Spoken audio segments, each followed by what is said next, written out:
اعوذ باللہ من الشیطان الرجیم بسم اللہ الرحمن الرحیم السلام علیکم ورحمۃ اللہ وبرکاتہ۔ آپ دیکھ رہے ہیں A to Z عملیات چینل۔ آج میں آپ کے لیے ایک ایسا عمل لے کر حاضر ہوا ہوں جس کے ذریعے سے میرے بہت سارے دوست احباب اللہ تعالیٰ پر لازم ہے، واجب ہے کہ وہ اس شخص کو جنت میں داخل کرے۔ اتنی بڑی نیکی ہے اور میں بتا دیتا ہوں آپ کو کہ وہ عمل کیا ہے۔ آئیے عمل کی طرف۔ حضرت سیدنا صدیق اکبر اور حضرت ثوبان رضی اللہ تعالیٰ عنہ حضور نبی کریم رؤوف الرحیم صلی اللہ علیہ وسلم سے اس عمل کو روایت کرتے ہیں۔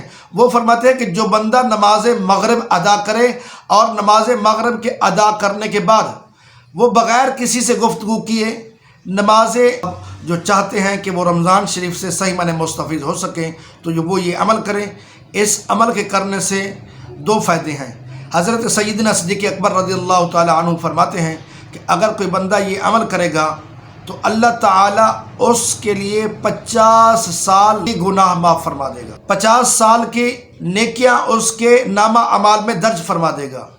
اور دوسری روایت ہے حضرت ثوبان رضی اللہ تعالیٰ عنہ سے، وہ فرماتے ہیں کہ حضور نبی کریم رؤوف الرحیم صلی اللہ علیہ وسلم نے فرمایا اگر کوئی بندہ یہ عمل کرے گا تو اس عمل کے کرنے کے بعد اللہ تعالیٰ پر واجب ہے، لازم ہے کہ اس کو جنت میں داخل کرے اور اس کو جنت کے اندر 2 محل عطا کرے۔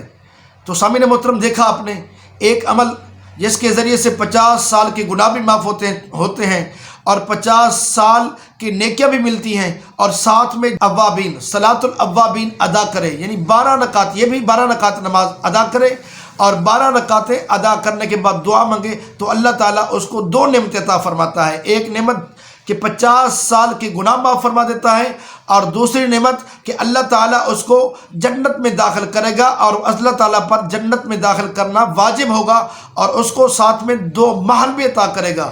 اور اتنا تک اس روایت کے اندر لکھا ہوا ہے کہ یہ دو محل ہیں، اس کی مسافت یعنی اتنے بڑے ہوں گے کہ اگر کوئی بندہ جنت کی مخصوص سواری پر سوار ہو کر 1 مہینے تک اگر وہ سفر کرتا رہے تو اس کی مسافت ختم نہیں ہوگی۔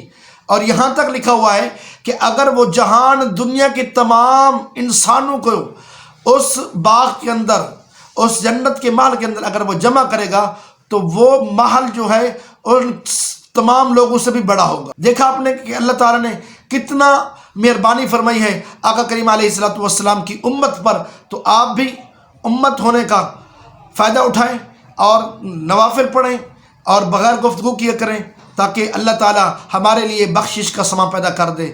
اور اللہ تعالیٰ تو حضور صلی اللہ علیہ وسلم کی امت کے لیے بخشنے کے بہانے تلاش کرتا ہے کہ میں چھوٹے چھوٹے کام کرا کے اللہ تعالیٰ بس چاہتا یہ ہے کہ میرے محبوب کا امتی کوئی جہنم میں نہ جائے، وہ جنت کا حقدار بن جائے۔ تو امید کرتا ہوں کہ میرا یہ بتایا ہوا عمل آپ کو پسند آیا ہوگا۔ اگر پسند آیا ہے پلیز اس کو آگے شیئر کریں اور چینل کو سبسکرائب کریں۔ میرے کسی بہن بھائی دوست احباب نے اگر کوئی وظیفہ، کوئی عمل، کوئی دعا، کچھ بھی پوچھنا ہے کمنٹس میں پوچھ سکتے ہیں۔ اگر کمنٹس میں پوچھنا مناسب نہیں سمجھتے تو پھر آپ کو جو واٹس ایپ نمبر نظر آ رہا ہے اس پر رابطہ کریں، انشاءاللہ العزیز آپ کو عمل بتایا جائے گا۔ اللہ تعالیٰ ہم سب کا حامی ناصر ہو۔ السلام علیکم ورحمۃ اللہ وبرکاتہ۔